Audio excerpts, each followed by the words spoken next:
Saya Herzbano Arif dari Forum News Network.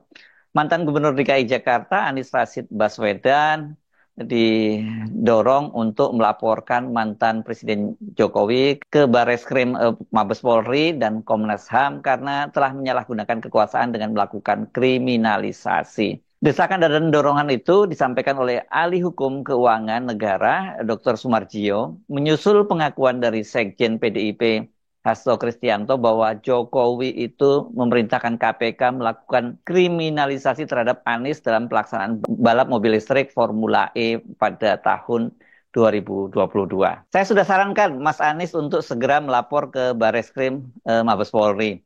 Ini masuk delik abuse of power, kriminalisasi tingkat tinggi dan pelanggaran HAM karena KPK sebagai alat kekuasaan digunakan oleh Jokowi untuk menekan lawan politiknya, ujar Dr. Sumarjio kepada Forum News Network. Sekjen PDIP Hasto Kristianto dalam perbincangan dengan Akbar Faisal, ini bersama dengan pakar pertahanan negara Nukoni Rahakundini, mengaku kasus Formula E yang ditangani oleh KPK itu kriminalisasi terhadap Anies dan saya bersaksi itu perintah dari Pak Jokowi secara langsung. Beliau, kata Hasto, sangat khawatir dengan munculnya Anies Baswedan. Saya masih ingat Anies Baswedan ketika dikriminalisasi.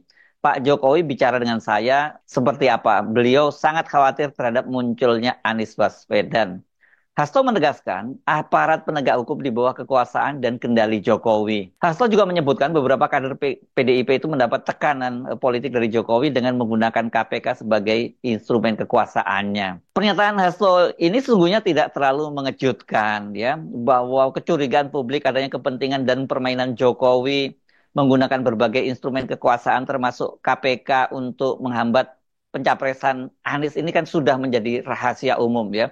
Bukan hanya KPK, ya, ini partai-partai politik yang ada di pemerintahannya juga disandra agar tidak berani mengajukan Anies gitu.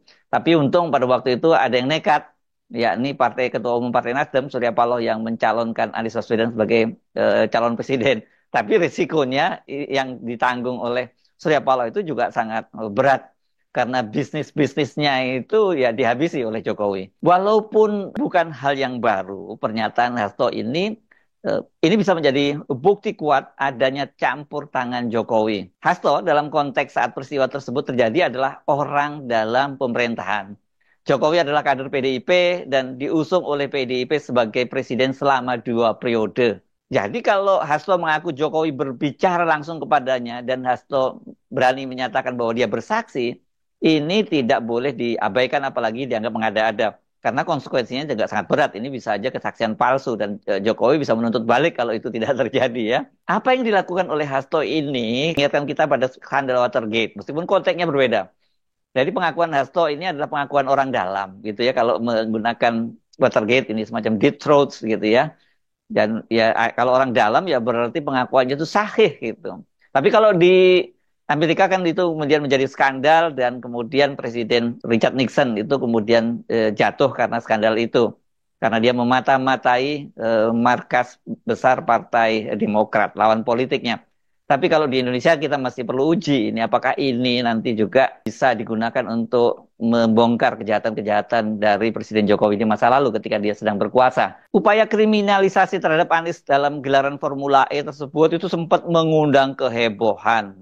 Anies sempat diperiksa dan akan dijadikan tersangka. Ini targetnya jelas, dengan jadi tersangka maka Anies tidak bisa maju menjadi calon presiden pada Pilpres 2024 yang lalu. Nah, pimpinan KPK di bawah Firly Bahuri itu disebutkan bahwa dari laporan-laporan investigasi di media memang ini berusaha menjadikan Anies tersangka, namun upaya tersebut ditolak oleh para penyidik dan penuntut KPK. Dan yang menolak ini rame-rame, ya.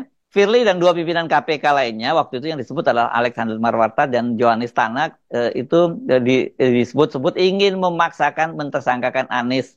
Namun selalu ditolak ini oleh para penyidik dan penuntut. Kalau di KPK ini kan sistemnya lain, ya. Penyidik dan penuntut itu biasanya dalam gelar perkara mereka selalu bersama-sama karena dengan gelar perkara itu, dengan penetapan jadi tersangka misalnya, penuntut itu sudah menentukan pasal-pasal apa yang akan dikenakan terhadap orang yang dijadikan tersangka itu. Tapi pada waktu itu mereka semua menolak itu. Mantan Wakil Menteri Hukum dan HAM Denny Indrayana itu bahkan mengaku pimpinan KPK itu sampai 19 kali melakukan gelar perkara.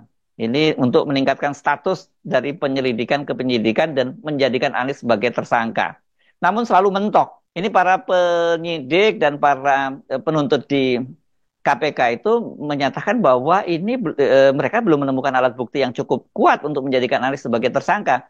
Dan ini kalau dipaksakan menjadi tersangka itu bisa ada lubang dan ini gampang dibatalkan melalui gugatan pra peradilan. Gelar perkara sebanyak itu, kalau betul 19 kali itu memang belum pernah terjadi sebelumnya di KPK. Biasanya itu cukup sekali atau maksimal 2 kali gelar perkara. Dan kemudian sudah disepakati apakah kasus tersebut lanjut atau tidak, apakah kemudian menjadi penyidikan atau tidak, dan kemudian kalau dilanjut siapa yang jadi tersangkanya.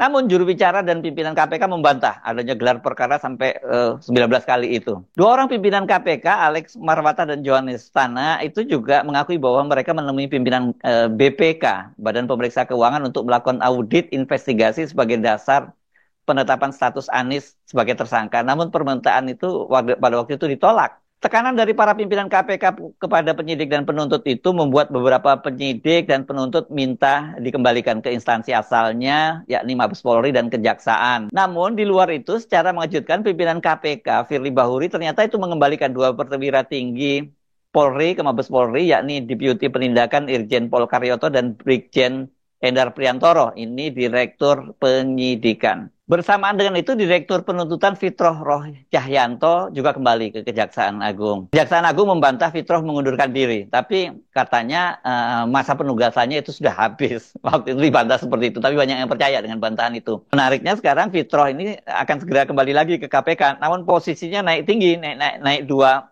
tingkat ya, karena dia dari Direktur Penuntutan kemudian dia baru saja terpilih menjadi salah satu pimpinan KPK. Ini hasil fit and proper test Komisi 3 DPR RI beberapa hari yang lalu. Pengembalian Irjen Karyoto tidak terlalu menimbulkan ribut-ribut ya, karena secara mengejutkan justru malahan Kapolri Jenderal Listio Sigit itu mempromosikannya menjadi Kapolda Metro Jaya. Wah, ini walaupun sama-sama Polda, kalau Polda Metro Jaya ini jangan main-main, levelnya ini grade-nya paling tinggi ya kalau di Mabes Polri. Namun sebaliknya, pengembalian Brigjen Endar Priantoro ini menimbulkan kehebohan, bahkan ini menimbulkan clash itu antara dua lembaga, yakni KPK dan Mabes Polri, karena Mabes Polri menolaknya. Dan Brigjen Endar Priantoro itu diperintahkan kembali ke KPK, tapi kemudian ditolak oleh pimpinan KPK. Ini pada waktu itu menimbulkan ketegangan luar biasa, dan Firly akhirnya menemui Kapolri Jenderal Listio Sigit dan disepakati Brigjen Endar Priantoro itu tetap dipertahankan di KPK dengan alasan belum ada pos yang tersedia di Mabes Polri untuk Brigjen Endar. Belakangan Kapolri Jenderal Listio Sigit menjelaskan mengapa Brigjen Endar dipertahankan, karena katanya kalau dua-duanya ditarik, yakni Deputi Penindakan Irjen Pol Karyoto dan Direktur Penyidikan Endar Priantoro, maka itu akan melemahkan KPK. Itu yang tidak diinginkan oleh Kapolri. Dan Endar kemudian disepakati kembali ke KPK, namun sempat dinyatakan bahwa dia